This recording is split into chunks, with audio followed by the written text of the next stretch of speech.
રાજકોટના પત્રકાર જગદીશભાઈ મહેતા ઉપર જે આ એફઆઈઆર દાખલ કરવામાં આવી છે એમનો અવાજ એક દબાવવાનો પ્રયાસ છે. એમ જગદીશ મહેતાનો અવાજ દબાવવાનો પ્રયાસ નથી. આ અવાજ છે શ્રમિકોનો, મજૂરોનો, ખેડૂતોનો અને સૌરાષ્ટ્રના તમામ લોકો અને ગુજરાતના તમામ લોકોનો એક અવાજ છે. એને તમે દબાવવાનો પ્રયાસ કરી રહ્યા છે. જે અવાજ છે એ સત્યનો અવાજ છે. સત્ય કાયમ કડવું હોય છે ને એ સત્યને તમારે સહન કરવું પડે, એનું સમજવું જોઈએ.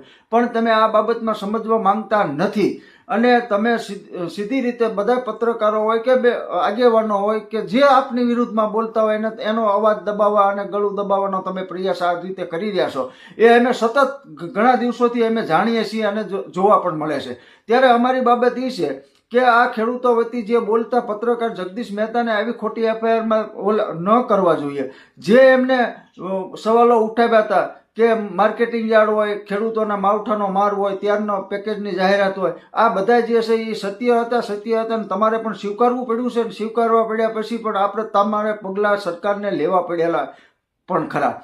ત્યારે આ જે ખેડૂતોનો જે અવાજ છે એ ખેડૂતોને અવાજ દબાવવા માટે થઈ અને આપ આ પ્રયાસ કરી રહ્યા છો. ત્યારે અમારી માંગ એ છે કે આ ખોટી એફઆઈઆર એમની ઉપર દાખલ ન થવી જોઈએ, એ રદ થવી જોઈએ. અને સામે જે ખેડૂતોનો અવાજ છે એ જે આપણને કાન સુધી, સરકારના કાન સુધી પહોંચાડે છે તેમાં તમે તથ્ય અને સત્યતા પણ આપણને જાણવી જોઈએ.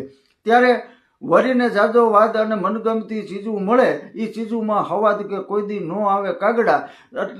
એટલે કોઈ પણ બાબતમાં જે સત્ય છે એ કડવું હોય છે, કડવું સત્યને સહન કરવું પડે છે. એટલે તમારામાં સંવેદનશીલતા અને શાણપણનો એકદમ અને અભાવ છે. એટલે સંવેદનશીલતા અને શાણપણ પણ માનવતા જ મરી પરવારી હોય ને આ સંવેદનશીલતા અને શાણપણની કોઈ પણ વાત કરવી પણ અતિશયોક્તિ લાગે છે. ત્યારે અમારી બાબત એ છે કે આવનાર સમયમાં જગદીશભાઈ મહેતા સાથે અમે તમામ ખેડૂતો જોડાયેલા છીએ, તમામ ખેડૂતો જોડાઈશું અને વધુ જે જરૂર પડશે એ અમે રહેશું.